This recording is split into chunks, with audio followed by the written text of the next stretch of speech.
अस्सलाम वालेकुम dear students, मैं हूं गुलाम रसूल। हम आज की वीडियो में सेकंड ईयर उर्दू ख्वाजा मीर दर्द की दूसरी गज़ल का जो सेकंड पार्ट है वो डियर स्टूडेंट्स डिस्कस करेंगे। इससे पहले हमने ख्वाजा मीर दर्द की दूसरी गज़ल के जो पहले 3 अशार हैं वो बड़ी तफसील के साथ डिस्कस किए हैं। तो अब ख्वाजा मीर दर्द की जो दूसरी गज़ल है उसके जो नेक्स्ट 3 अशार हैं अब हम उस पर बात करेंगे। देखिए डियर स्टूडेंट्स, ख्वाजा मीर दर्द की दूसरी गज़ल का जो चौथा शेर है वो देखिए कि जूं शमा जमा होवें गर अहले ज़ुबां हज़ार, आपस में चाहिए कि कभी गुफ्तगू ना हो। शमा से मुराद मोमबत्ती, जिसे हम अंग्रेज़ी में कैंडल कहते हैं। गर जमा होवें से मुराद ये है इकट्ठे होना, एक जगह पर बैठ जाना।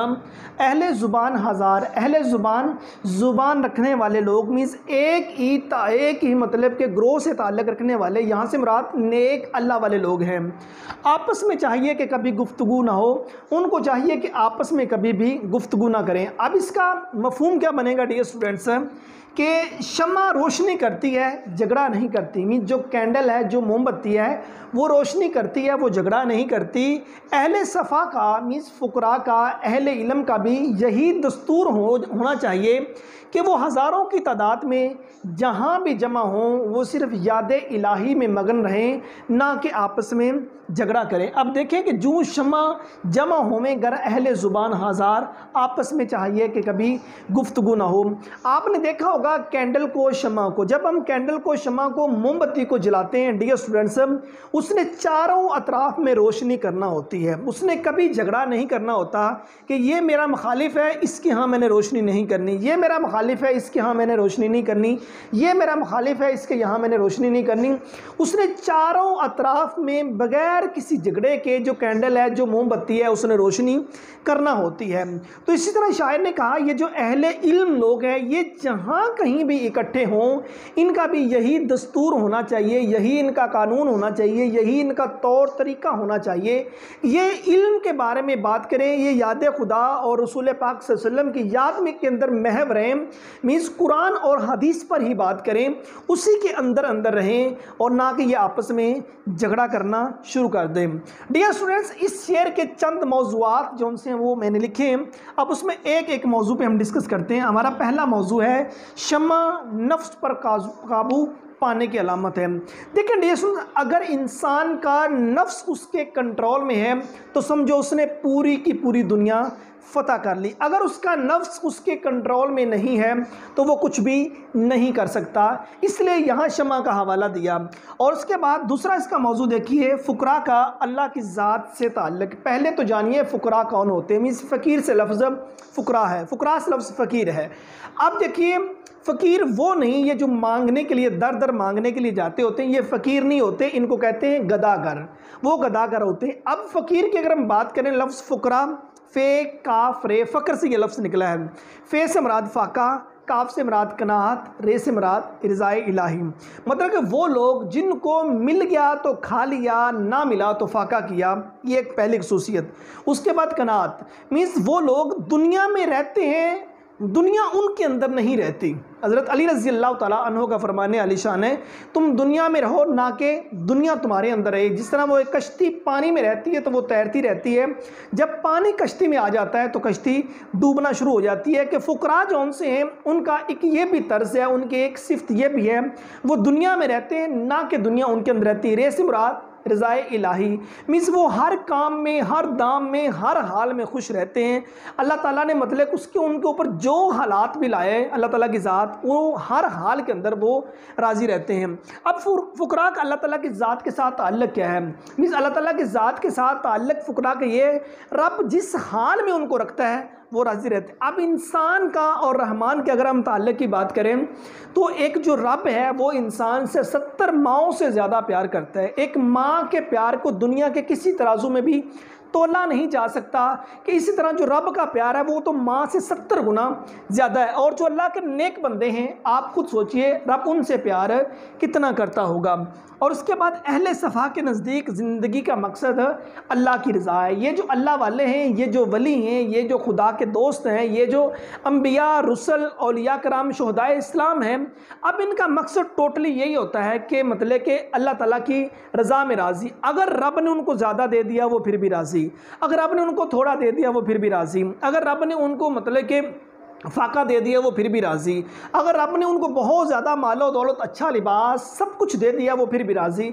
मीन्स रब ने जो कुछ मांगा है उन्होंने दे दिया है, रब ने जो कुछ दिया है उन्होंने एक्सेप्ट कर लिया, हर हाल में वो राज़ी रहते हैं। और उसके बाद एहतराम आदमियत अहले सफ़ा का जुज़्व ईमान। एहतराम आदमियत मीन्स तमाम के तमाम लोग जौन से वो आदम अलैहिस्सलाम की औलाद हैं। अब इसके अंदर कई मज़ाहब आ जाते हैं, कई तफ़रक़े आ जाते हैं, लेकिन जो अहले ईमान, ये जो अहले फ़ुक़रा लोग होते हैं और उसके बाद ये जो अहले सफ़ा लोग होते हैं, इनके ईमान का ये जुज़ होता है कि ये जो आदम की औलाद है सभी से प्यार करना है, चाहे उनका किसी भी मज़हब से ताल्लुक़ है, चाहे उनका किसी भी तफ़रक़े से ताल्लुक़ है, उनका मकसद ये होता है प्यार बांटना, मोहब्बत बांटना। और उसके बाद अहले सफ़ा का तर्ज़ अमल, बसीरत और आगाही। अब जो अहले सफ़ा हैं, ये जो अल्लाह वाले हैं, उनका तर्ज़ अमल जो उनसे होता है वो दूसरों तक एक अच्छाई, नेकी पहुँचाना उनका ये काम होता है, ना कि मतलब गुनाहों को फैलाना उनका काम। वो आपस में झगड़ा नहीं करते, वो खुदा और खुदा के रसूल की जो मोहब्बत है वो लोगों तक पहुँचाते हैं। अल्लाह और अल्लाह ताला के रसूल का जो दीन है उसको दुनिया तक, लोगों तक पहुँचाते हैं। उन्हीं के बारे में मतलब शायर ने कहा है कि जिस तरह शम्मा झगड़ा नहीं करती और रोशनी अपनी फैलाती रहती है, अहले इल्म जो लोग हैं उनका भी यही तर्ज़ अमल होना चाहिए कि वो आपस में झगड़ा ना करें, वो अल्लाह ताला की याद के अंदर मगन रहें। चंद हवाला जा देखिए डियर स्टूडेंट्स। वो जिनका इश्क सादक हो कब फरियाद करते हैं, लबों पे मेहर खामोशी दिलों में याद करते हैं। और एक और शेर, सर तक कदम ज़ुबान है जूं शम्मा गो के हम, पर ये कहाँ मजाल कि जो कुछ गुफ्तगू करें। एक और शेर देखिए कि अहले मानी जुज़ न बूझेगा कोई इस रम्ज़ को, हमने पाया है खुदा को सूरत इंसान के बीच। अब ख्वाजा मीर दर्द की दूसरी गज़ल का जो 5वां शेर है वो देखें डियर स्टूडेंट्स कि जो सुब चाके सीना मेरा ए रफ़ू गराम, या तो किस्सों के हाथ हरगज़ रफ़ू ना हो। कहते हैं जो सुबह चाके सीना मेरा, कि जिस तरह सुबह चाक होती है ना, जिस तरह सूरज सुबह का सीना चीर कर बाहर निकलता है, इसी तरह मतलब कि जो मेरा सीना है वो चाक हो गया है। इसी तरह मतलब मेरा सीना चाक हो गया है। और ए रफ़ूगा मतलब कहते स्टिच करने वाला, रफ़ू करने वाला, ठीक है। कहते हैं कि जो मेरा सीना है वो सुबह के सूरज की तरह रफ़ू हो गया, सुबह के सूरज की तरह चाक हो गया है, या तो कसू के हाथ हरगज़ रफ़ू ना हो। और ये इस तरह चाक हो गया है। अब अगर कोई इसको रफ़ू करने की कोशिश करेगा, इसको स्टिच करने की, सिलाई लगाने की, सीने की कोशिश करेगा, ये किसी के हाथ से भी मतलब कि रफ़ू नहीं होगा। कहते जिस तरह जो सूरज है वो सुबह के वक़्त सीना चीर कर मतलब कि आसमान से बाहर निकल आता है, कहते उसी तरह जो मतलब सुबह का सीना चीर कर बाहर आ जाता है, कहते उसी तरह जो मेरा सीना है वो चाक हो गया है। अब जो मेरा इल्म है वो सब कुछ, या जो मेरे अंदर जो चीज़ है, जो मेरा गुबार है वो बाहर आना शुरू हो गया। आप इसका डियर स्टूडेंट्स आप मफहूम देखिए कि ए रफ़ू गराम, मेरे सीने का चाक सुबह की मानिंद फट गया है और अब इसे रफ़ू करना मुमकिन नहीं, लिहाजा तुम बेकार मशक्क़त छोड़ दो। कहते हैं कि जो मेरा सीना है वो चाक हो गया है। देखें डियर स्टूडेंट्स, हमें तभी तक दूसरे बंदे का पता नहीं चलेगा जब तक वो कुछ बोलेगा नहीं। अब एक दुकान है, एक एग्जांपल ले लीजिए, एक दुकान है, उसका शटर फेंका हुआ, उसको ताला लगा हुआ, हमें नहीं इल्म इस दुकान के अंदर क्या चीज़ है। जब उसका शटर खोला जाएगा, वो दरवाज़ा ऊपर उठाया जाएगा, ताला खोला जाएगा, दरवाज़ा उठाया जाएगा, हमें फिर ही पता चलेगा इस दुकान के अंदर क्या चीज़ मौजूद है। और जब तक उस दरवाज़े को नहीं खोलेंगे तो नहीं पता चलेगा। इसी तरह इंसान बोलता है तो पता चलता है इसकी अंदर की दुनिया में क्या कुछ है, मतलब क्या ये अच्छा बोलता है, ये बुरा बोलता है, ये क्या कुछ है।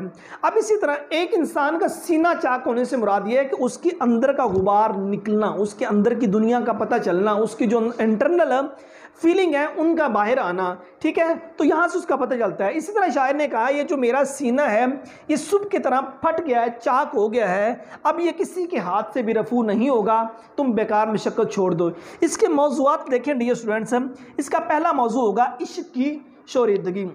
हमारे उस्ताद एक बहुत अच्छी बात किया करते होते थे, वो कहते थे इश्क और मुश्क ये छुपाने से भी नहीं छुपता। मीन्स अगर मुश्क कहते हैं खुशबू को, अगर तुमने खुशबू लगाई है, एक हथेली में आपने खुशबू लगाई है, हथेली को बंद आपने कर लिया, या खुशबू आपने अपने हाथ में रखी हुई है, जितना मर्जी उसको आप अपनी मुट्ठी को बंद कर लेंगे तो लेकिन फिर भी खुशबू आनी शुरू हो जाएगी। इसी तरह जो इश्क के मामलात के अंदर पड़ते हैं उनका मतलब कि वो भी पता चल जाता हो। कहते हैं ना, पत्ता पत्ता बूटा बूटा हाल हमारा जाने है, जाने ना जाने गुल ही ना जाने बाग तो सारा जाने है। अब इश्क की शौरीदगी है, एक आशिक और महबूब की मोहब्बत आखिर कब तक ढकी छुपी रहती है। एक दिन वो आता है कि आशिक का वो जो इश्क है वो एक लावे की सूरत में फट ही जाता है। और उसके बाद देखिए आशिक की दीवानगी। आप जितनी लोक दास्तानें हैं सारी उठा के देख लीजिए, लैला मजनू, सस्सी पुन्नू, हीर रांझा, ठीक है, और मिर्ज़ा साहबा वगैरह, ये जितनी कहानियाँ, जितनी मूवीज़, जितने ड्रामाज वगैरह आप देखते हैं, इनसे तमाम की तमाम चीज़ें एक आशिक की जो दीवानगी है वो ज़ाहिर होती है। अब आशिक के फटे हुए सीने को सुबह के तलू होने से तशबीह दी है। कहते हैं जिस तरह सुबह तलू होती है, सूरज बाहर आता है तो रोशनी लोगों तक पहुँचती है, इसी तरह आशिक का सीना फटा है तो पता चल गया वो कितने दर्द, कितनी मुसीबतें, कितनी अज़ियतें, कितनी तकालीफ़ जौन सी वो लेके बैठा हुआ था। वो क्या किसी शायर ने कहा था कि अज़ियत मुसीबत मलामत बलाएं तेरे इश्क में हमने क्या क्या ना देखा। और ये इश्क नहीं आसान, बस इतना समझ लीजिए एक आग का दरिया है और डूब कर जाना है, ज़ख्म पे ज़ख्म खा के जी, अपने लहू के घोंट पी, आह न कर लबों को सी, ये इश्क है दिल लगी नहीं। और इसके चंद हवाला जब देखें डियर स्टूडेंट्स कि लोग तो दामन सी लेते हैं, जैसे भी हो जी लेते हैं, आबद हम दीवाने हैं जो बाल बिखेरे फिरते हैं। और हमेशा मैंने गिरेबान को चाक चाक किया, तमाम उम्र रफ़ू कर रहे रफ़ू करते। और उसके बाद गालिब का एक शेर देखिए कि हैफ उस चार गिरा कपड़े की किस्मत गालिब, जिसकी किस्मत में हो आशिक का गिरेबा होना। और इसी गज़ल का जो आखिरी शेर है वो मक्ता है, और मक्ता पेपर में नहीं आता। मीन्स मक्ता उस शेर को कहते हैं जिस शेर के अंदर शायर अपना तखल्लुस इस्तेमाल करे, वो मक्ता होता है। अब वो शेर देखिए कि ए दर्द जंग सूरत अगर इसमें जा करे, अहले सफ़ा में आईना दिल को रू ना हो। कि मीन्स ए दर्द अगर दिल के आईने में जंग लग गया तो फिर ये पाक दामन लोगों में शुमार नहीं होगा, बस ज़रूरी है ये शफाफ ही रहे।